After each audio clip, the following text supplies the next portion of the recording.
Hi అందరికీ నమస్తే. ఎలా ఉన్నారు? బాగున్నారని అనుకుంటున్నాను. నేను చాలా బాగున్నాను. Welcome back to our channel love and pride and మీరు వింటున్నారు బాడీ గార్డ్. సో ఈ సిరీస్ కూడా #ఆర్య లాగానే మీరందరూ ఆదరిస్తారని మనస్ఫూర్తిగా కోరుకుంటున్నాను. సో కింద కమెంట్ సెక్షన్ ఎప్పుడూ మీ అందరికీ ఓపెన్ అయ్యి ఉంటుంది. మీకు ఎటువంటి అభిప్రాయం ఉన్న స్టోరీ గురించి కింద కమెంట్ సెక్షన్లో మాత్రం మర్చిపోకుండా కమెంట్ చేయండి. అలానే మర్చిపోకుండా ఒక లైక్ కూడా ఇవ్వండి. ఓకే, కనీసంగా మన ఒక 50 లైక్స్ ఎక్స్పెక్ట్ చేయొచ్చా మన తెలుగు వాళ్ళ దగ్గర నుంచి? చూద్దాం ఎంతమంది లైక్ చేస్తారు మన సిరీస్ని అని. ఓకే, అండ్ ప్రీవియస్ మళ్ళీ మీ అందరికీ రుణపడిపోయి ఉన్నాను. ప్రీవియస్ సిరీస్ని కూడా బాగా హిట్ చేసినందుకు గాను మన తెలుగులో కూడా కమెంట్స్ నేను అదే చెప్తున్నాను కదా, లైక్స్ కమెంట్స్ మీరు ఎంత బాగా పెంచగలిగితే నా వైపు నుంచి మీకు అంత మంచి స్టోరీస్ ఖచ్చితంగా వస్తాయి తెలుగులో కూడా. ఓకే, సో అనుకుంటున్నాను దట్ ఇంకో ఛానల్ కరుణాస్ పాడ్కాస్ట్లో తెలుగులో కూడా సైకాలజీ వీడియోస్ పెడదామా వద్దా అని ఆలోచిస్తున్నాను. ఇంకా ఆలోచనలోనే ఉన్నాను. పెద్ద వీడియోస్ పెడతానో లేదో తెలియదు, కానీ అట్లీస్ట్ షార్ట్స్ అన్నా పెడదామా అని ఆలోచిస్తున్నాను. చూద్దాం, ఆలోచిస్తాను. ఓకే, ప్రామిస్ అయితే చేయను, బట్ ఆలోచిస్తాను. ఓకే, సరే, ఇంకా లేట్ చేయకుండా స్టోరీలోకి వెళ్ళిపోదాం. సో ప్రీవియస్ ఎపిసోడ్లో మనం ఏం చూసాము? ఒక పెద్ద ఈవెంట్. ఆ ఈవెంట్లో శృతి ఎంటర్టైన్ చేస్తుంది అందరినీ. ఈవెంట్ అయిపోయిన తర్వాత ఇంటికి వెళ్ళాలని బయలుదేరిన శృతికి మార్గమధ్యంలో పెద్ద యాక్సిడెంట్ అవుతుంది. తన ఎయిర్ బ్యాగ్స్ ఉండడం వల్ల ప్రాణానికి ఏమీ ప్రమాదం ఉండదు, కానీ తన కుడికాలు ఫ్రాక్చర్ అవుతుంది. సో హాస్పిటల్కి షిఫ్ట్ చేస్తారు. అక్కడ పోలీస్ వాళ్ళు వచ్చి చిన్నపాటి ఇన్వెస్టిగేషన్ చేసుకొని బయలుదేరదామని వాళ్ళు టాటా బై చెప్తారు. వాళ్ళ పేరెంట్స్కి చెప్పి బయలుదేరతారు. సో వాట్ నెక్స్ట్ అనేది ఇప్పుడు చూద్దాం. సో అయితే ఇంకా వీళ్ళని శృతిని ఆ పొలాల దగ్గర నుంచి, యాక్సిడెంట్ దగ్గర నుంచి తీసుకొచ్చిన వాళ్ళకి విజిటింగ్ కార్డ్స్ అన్నీ ఇచ్చి వాళ్ళని పంపించేస్తారు. పంపించేసిన తర్వాత శృతి వాళ్ళ రూమ్లోకి వెళ్దాం అనుకునే లోపు పోలీస్ వాళ్ళు పార్కింగ్ ఏరియా వరకు పోయిన తర్వాత వాళ్ళకి కొన్ని క్వశ్చన్స్ మళ్ళీ రైజ్ అవుతాయి. సో ఇమీడియట్గా మళ్ళీ వాళ్ళ నాన్నగారితో మాట్లాడటానికి శృతి వాళ్ళ రూమ్ దగ్గరికి వస్తారు పోలీస్ వాళ్ళు. వచ్చి రాగానే శృతి వాళ్ళ ఫాదర్ని పిలుస్తారనమాట. పిలిచి, సారీ సార్, మేము ఇందాక కొన్ని క్వశ్చన్స్ అడగడం మర్చిపోయాము అని అంటారనమాట. ఏంటి సార్ చెప్పండి అని అంటాడు వాళ్ళ నాన్న. అనగానే, లేదు సార్, మీకు బిజినెస్లో ఎవరైనా రైవలరీస్ ఉన్నారా అని అడుగుతారనమాట. లేరండి, నాది ఒక మామూలు బిజినెస్ అండి, కాకపోతే ఎర్నింగ్ గుడ్, బట్ నాకు పోటీగా ఎవరు లేరు, నేనెవరికి పోటీ కాదండి, నాకెవరు పోటీ కాదు, నా బిజినెస్ ఏదో నేను చేసుకుంటున్నాను, నాకెవరు శత్రువులు లేరు అని చెప్తాడనమాట శృతి వాళ్ళ నాన్న. అంటే మీకు తెలుసు తెలియకును ఎవరికన్నా అన్యాయం చేస్తే మీ కూతురికి ఏమన్నా హాని కలిగించారు అని మీకేమన్నా అనిపిస్తుందా అని అడుగుతాడనమాట. అంటే అయ్యయ్యో అదంతా ఏమీ లేదు సార్, మాదొక చిన్న ఫ్యామిలీ, సింపుల్ ఫ్యామిలీ సార్, మాకు ఎవరితో గొడవలు లేవు, మేము ఎవరితో గొడవలు పెట్టుకోలేదు, సో మాకు తెలిసి అయితే మాకెవరు ఎనిమీస్ లేరు సార్ అని చెప్పి క్లారిటీ ఇచ్చేస్తాడు వాళ్ళ నాన్న. ఇవ్వగానే ఓకే, అయితే మరి మీ కూతురు చాలా పాపులర్ సింగర్ కదా, తనకెవరన్నా రైవలరీ ఉన్నారేమో ఆలోచించారా అని అంటే, లేదు సార్, తను కూడా తన మ్యూజిక్ ఏదో తను కంపోజ్ చేసుకొని తను ఎవరికి పోటీగా ఎప్పుడూ ఎవరికి పాడింది లేదు, సో కాబట్టి నాకు తెలిసి అయితే తనకి కూడా ఎవరు రైవలరీస్ లేరని అనుకుంటున్నాను సార్, నాకు ఐడియా లేదు, బట్ అదంతా మా అమ్మాయి నిద్రలో నుంచి లేస్తేనే చెప్పగలుగుతుంది అని చెప్తాడనమాట. అండ్ ఓకే, ఇంతకుముందు ఇదే ఫస్ట్ టైమా, ఇంతకుముందు ఎప్పుడైనా ఇలాంటివి జరిగాయా అని అడుగుతాడనమాట పోలీస్. అనగానే వాళ్ళ నాన్నగారు కొద్దిసేపు ఆలోచించి, అంటే మరి అవి న్యాచురల్గా జరిగాయా అన్యాచురల్గా జరిగాయా మాకు తెలియదని, అంటే అంటే అదేంటి అలా అంటున్నారు అని అంటాడు పోలీస్. అవునండి, ఇంతకుముందు ఒకసారి ఇలానే ఈవెంట్ ముగించుకొని వస్తుంటే తన కార్ బ్రేక్స్ ఫెయిల్ అయ్యాయి. సో ఆల్మోస్ట్ అప్పుడు కూడా ఒక చిన్న ప్రమాదం నుంచి తప్పించుకుంది మా అమ్మాయి అని అంటాడనమాట. ఆ బ్రేక్స్ ఎలా ఫెయిల్ అయ్యాయి, కార్ నిజంగానే ఏమన్నా బ్రేక్ డౌన్ అయ్యిందా అని అడుగుతాడనమాట. అనగానే వెళ్ళేటప్పుడు బాగానే ఉండింది సార్, మరి వచ్చేటప్పుడు అంటే మరి ఎవరికన్నా మెకానిక్కి చూపిస్తే వాళ్ళు ఏమన్నా చెప్పారా అని అడుగుతాడనమాట డ్రైవర్ పోలీస్ వాళ్ళు. అంటే మేము అంత ఇదిగా ఆలోచించలేదు సార్, కార్ బ్రేక్స్ ఫెయిల్ అయ్యి ఉంటాయి అని కొట్టేసుకున్నాము అని అంటే, ఓ అవునా అనగానే వాళ్ళు రవణ్ వచ్చి ఇంకోసారి కూడా ఇలానే మాల్లో ఉన్నప్పుడు ఎవరో మా చెల్లిని మెట్ల మీద నుంచి నెట్టేసినట్టుగా కింద పడిపోయింది సార్ అని అంటాడనమాట. అనగానే మాల్లోనా అంటే అవును సార్ అని అంటాడనమాట. అనగానే ఎవరన్నా నెట్టేసినట్టు అనిపించిందా అంటే అంటే సడన్గా నడుస్తూ నడుస్తూ మెట్ల మీద నుంచి కింద అయితే పడిపోయింది సార్. బట్ నేను అడిగాను అప్పటికి, ఏంటి అలా పడిపోయా అంటే ఏమో ఎవరో నెట్టినట్టు అనిపించింది అని చెప్పింది సార్ మా చెల్లి అని అంటాడనమాట రవణ్. అనగానే ఓకే, అప్పుడు అయితే కాకపోతే మేము దాన్ని అంత సీరియస్గా తీసుకోలేదు సార్, ఎందుకంటే మాల్లో చాలా రష్ ఉండింది, సండే వేరే, బై మిస్టేక్ ఎవరైనా ఫాస్ట్గా వెళ్తూ వెళ్తూ వాళ్ళ చెయ్యి తాకి తను స్లిప్ అయి పడిపోయి ఉంటుందేమో అని మేము దాన్ని కూడా పెద్దగా పట్టించుకోలేదు సార్, ఇది మూడోసారి అని చెప్తాడనమాట. అనగానే ఓ అవునా, సరే సార్ మేము ఆ యాంగిల్లో కూడా ఇన్వెస్టిగేషన్ చేస్తాము అని చెప్పి పోలీస్ వాళ్ళు వెళ్ళిపోబోతుంటే రవణ్ని పిలిచి వాళ్ళ నాన్న, నువ్వు కూడా వాళ్ళతో పాటు వెళ్ళు, ఆ లారీ నెంబర్ ఏదో ఇచ్చారు కదా దాని గురించి కనుక్కొనిరా అనగానే ఓకే నాన్న అని చెప్పేసి మేనేజర్ కార్ని తీసుకొని పోలీస్ వాళ్ళతో పాటే పోలీస్ స్టేషన్కి వెళ్తాడనమాట. అక్కడికి వెళ్ళిన తర్వాత పోలీస్ వాళ్ళు ఆర్టీఓ ఆఫీస్కి ఫోన్ చేసి లారీ వివరాలన్నీ ఇచ్చి కనుక్కుంటే అదొక ఫేక్ నెంబర్ అని తెలిసిపోతుంది. అదే విషయం రవణ్కి చెప్తారు పోలీస్ వాళ్ళు. సార్ అది ఒక ఫేక్ నెంబరు, ఎవరితో మనకి తెలీదు, బట్ మేము ఇన్వెస్టిగేషన్ చేసి తెలుసుకుంటాం సార్ అని అంటాడనమాట.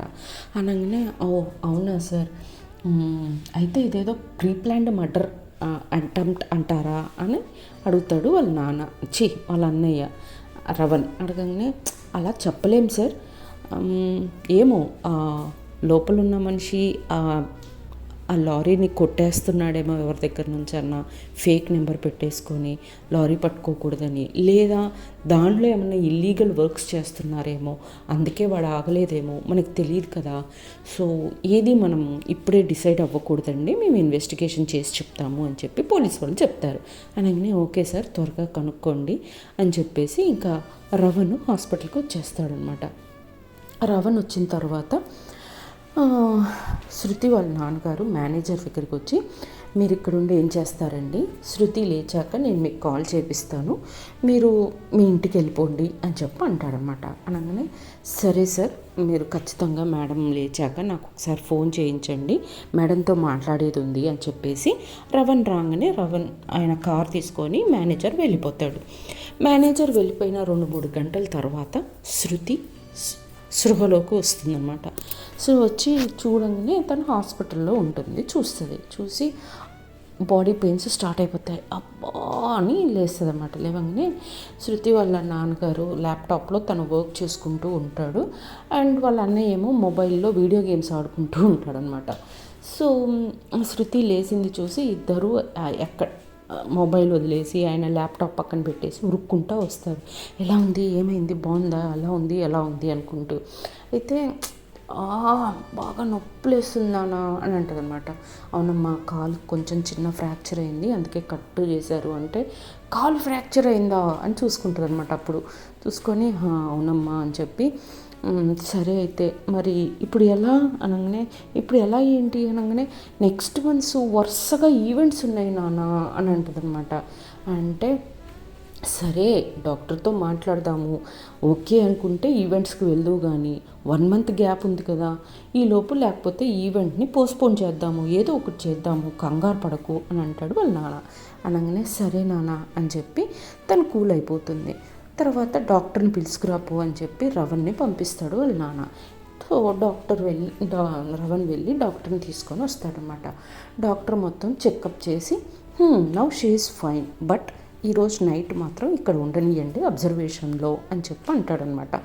అని రేపు పొద్దున్నే డిశ్చార్జ్ చేస్తాం సార్ అని అంటాడు డాక్టర్. అనగానే వాళ్ళ నాన్నగారు, ఓకే సార్, మీరు ఎప్పుడు డిశ్చార్జ్ చేసినా మాకు ఓకే, బట్ పాపను చూసుకోవడానికి ఒక మంచి నర్స్ ఉంటే బాగుంటుంది. మా ఇంట్లోనే ఉండి తను పాపను చూసుకోవాలి, తన పనులు చేయటానికి కానీ ఏదేనికన్నా ఆడపిల్ల కదా అని అంటాడనమాట. అనగానే నో ప్రాబ్లం సార్, నాకు అర్థమవుతుంది మీ ప్రాబ్లము. ఇక్కడ హెడ్ నర్స్ ఉన్నారు, తన్ని నేను పంపిస్తాను, కాకపోతే కొంచెం ఎక్స్ట్రా పేమెంట్ గురించి మాకేం ప్రాబ్లం లేదు సార్ అని వాళ్ళ నాన్న అంటాడనమాట. ఎందుకంటే ఆమె చాలా బాగా చేస్తుంది సార్, అండ్ తనకి కూడా కొంచెం డబ్బులు అవసరం ఉంది, అందుకని నేను తన్ని సజెస్ట్ చేస్తున్నాను. చాలా మంచి ఆవిడ, తన పేరు మాల అని చెప్తాడనమాట. అనగానే ఓకే సార్, మాకేం ప్రాబ్లం లేదు, పాపను బాగా చూసుకుంటే చాలు మాకు అని అంటాడనమాట. అనగానే ఓకే సార్, ఓకే అని చెప్పేసి డాక్టర్ అక్కడి నుంచి వెళ్ళిపోతాడు. సాయంత్రానికి మాలాని పంపిస్తాడు శృతి వాళ్ళ రూమ్కి డాక్టర్. సో శృతి ఒక లైట్ కలర్ శారీ వేసుకొని, నర్స్ కదా, so light colour with blue border something like that, nurse కదా, సో వస్తుంది అనమాట. వచ్చి మే కమిన్ అని అడుగుతుంది డోర్ ఓపెన్ చేసి. యా ప్లీజ్ అని అంటాడు వాళ్ళ నాన్న. వచ్చి లోపలికి వస్తుంది. లోపలికి వచ్చిన తర్వాత చెప్పండి అని అంటాడు వాళ్ళ శృతి వాళ్ళ ఫాదర్. సార్, అది డాక్టర్ గారు పంపించారు, మీకు నర్స్ కావాలని ఇంటికి అని అంటదనమాట డౌట్గా. అనగానే ఓ మీరేనా డాక్టర్ గారు పంపించిన ఆవిడ అంటే, అవును సార్, నా పేరు మాల అని అంటదనమాట. అనగానే మాలా గారు, తను మా అమ్మాయి శృతి. అనగానే శృతి మేడం ఎవరికి తెలియదు sir, she is a very good singer కదా, తెలుసు నాకు తన గురించి అని అంటుంది మాల. ఓకే, సో మీకు ఓకే కదా మేడం మా ఇంటికి వచ్చి తను కోలుకునేదాకా మా ఇంట్లోనే ఉండడం అంటే? నో ప్రాబ్లం సార్, నాకు ముందు వెనక ఎవరూ లేరు, నేను ఒక్కదాన్నే ఉంటాను, సో నాకు మా ఇంట్లో ఉన్నా మీ ఇంట్లో ఉన్నా ఒకటే సార్ అని చెప్పుద్ది అనమాట. అనగానే ఓ దట్స్ వెరీ గుడ్, అప్పుడు మీరు ఎవరికి జవాబు చెప్పుకోవాల్సిన అవసరం లేదు అని అంటాడు వాళ్ళ నాన్న. అనగానే అవును సార్ అనగానే సరే అయితే నో ప్రాబ్లం, మనము రేపు మార్నింగ్ డిశ్చార్జ్ ఉంది, మీరు రేపు మార్నింగ్ కల్లా రెడీగా మీ లగేజ్ తెచ్చుకోండి, మనం వెళ్ళిపోదాం అని అంటాడనమాట వాళ్ళ నాన్న. అంటే ఓకే సార్ అని చెప్పేసి శృతికి ఓకే మ్యామ్ జాగ్రత్త బాయ్ అనగానే శృతి మేడం ఎందుకు నేను మిమ్మల్ని అమ్మ అని పిలుస్తాను, మీరు నన్ను శృతి అని పిలవండి అని అంటదనమాట. అనగానే ఓకే శృతి నో ప్రాబ్లం బాయ్ అని చెప్పేసి అక్కడి నుంచి వెళ్ళిపోతుంది మాల. వెళ్ళిపోయిన తర్వాత నెక్స్ట్ డే మార్నింగ్ మాల డైరెక్ట్గా ఫస్ట్ డాక్టర్ దగ్గరికి వెళ్తుంది. డాక్టర్ దగ్గరికి వెళ్ళి, డాక్టర్ గారు మీతో ఒక మాట అని అంటదనమాట. అనగానే చెప్పమ్మా అని అంటాడు డాక్టర్.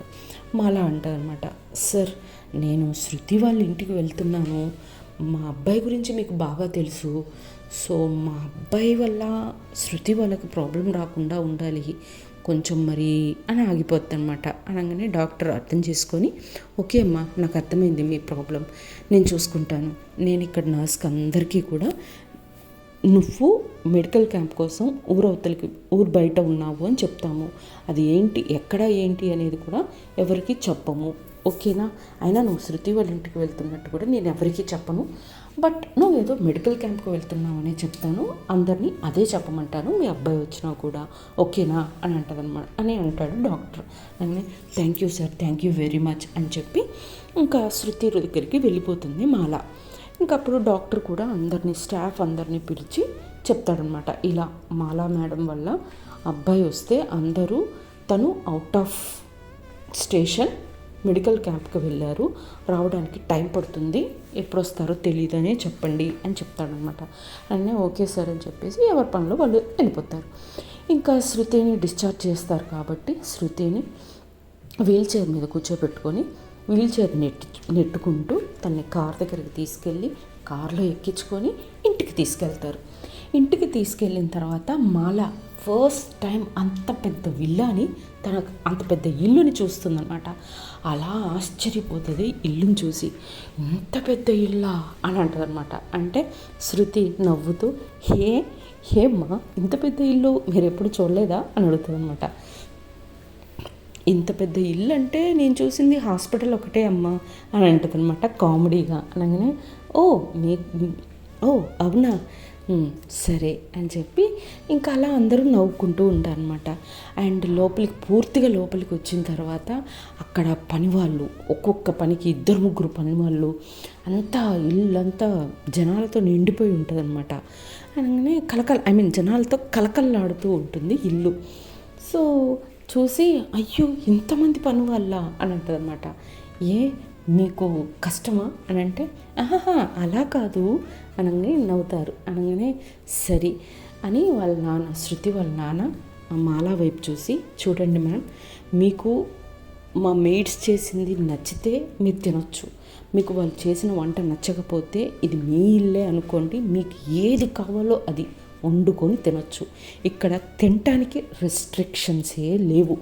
ఎవరైనా అంతే మేడం, ఇక్కడ మా కోసం వండిందే వాళ్ళు తినాలని ఏం లేదు. ఎవరికి ఏం కావాలో అది వండుకొని తింటారు, మీకు కూడా అలా కావాలంటే వండుకొని తినొచ్చు అని చెప్తాడనమాట. సో ఆ ఫ్యామిలీ అంత క్యూట్ ఫ్యామిలీ, అంటే అంత రిచ్ ఫ్యామిలీ అయినా కూడా వాళ్ళు పని వాళ్ళకి అంత ఇంపార్టెన్స్ ఇస్తారనమాట. అనగానే ఓకే సార్, నో ప్రాబ్లం, ఏది వండితే అది తింటాను సార్, నాకు అలాంటివి ఏమీ లేవు అంటే, అప్పుడు మళ్ళీ వాళ్ళ నాన్న ఆ శృతి అంటారనమాట, అయ్యో అమ్మ, ఇన్ కేసు నీకు నచ్చకపోతే నువ్వు వండుకోమంటున్నాము అని అంటదనమాట. అని అంటే ఓకే అమ్మ, అర్థమైంది అని అంటారనమాట. అనగానే అప్పుడు మళ్ళీ శృతి వాళ్ళ నాన్నగారు, చూడమ్మా, నువ్వు ఎలా ఉన్నా ఎక్కడికి వెళ్ళినా కూడా మేము పట్టించుకోము, కానీ శృతికి ఏ లోటు లేకుండా చూసుకోండి అంతే అని అంటాడనమాట. అంటే నేను వచ్చిందే శృతి కోసం కదా సార్, నేను చూసుకుంటాను అని అంటదనమాట. అన్న తర్వాత సరే, ఆ పైన అదే అమ్మ శృతి రూము, ఇటువైపుగా లిఫ్ట్ ఉంది, మీరు లిఫ్ట్లో శృతిని తన రూమ్కి తీసుకెళ్ళండి అని అంటాడనమాట. అనగానే సరే సార్ అని చెప్పేసి ఆ వీల్ చైర్ని నెట్టుకుంటూ లిఫ్ట్లోకి వెళ్ళి తన రూమ్ వరకు నెట్టుకుంటూ వెళ్ళి మెల్లగా లేపి బెడ్ మీదకి కూర్చోపెడుతుందనమాట. కూర్చోపెట్టిన తర్వాత శృతి, ఫస్ట్ కొద్దిగా స్నానం చేస్తాను ప్లీజ్, అసలు నిన్నటి నుంచి స్నానం లేదు, హాస్పిటల్లో చిరాగ్గా ఉంది అంటే, స్నానం చేస్తే ఈ క్లాత్ తడిచిపోతుందమ్మా, సిమెంట్ కదా, నేను హాట్ వాటర్ తీసుకొని వస్తాను, బాడీ జస్ట్ సోప్ వాటర్ పెట్టి నేను వైప్ చేసేస్తానమ్మా అంటే, మీరా అంటే, అయ్యో అమ్మ, నీ వయసు కూతురుంది నాకు, ఉండేది అని అంటారనమాట. అదేంటి ఉండేది అంటే, అదంతా ఒక పెద్ద కథలే అమ్మ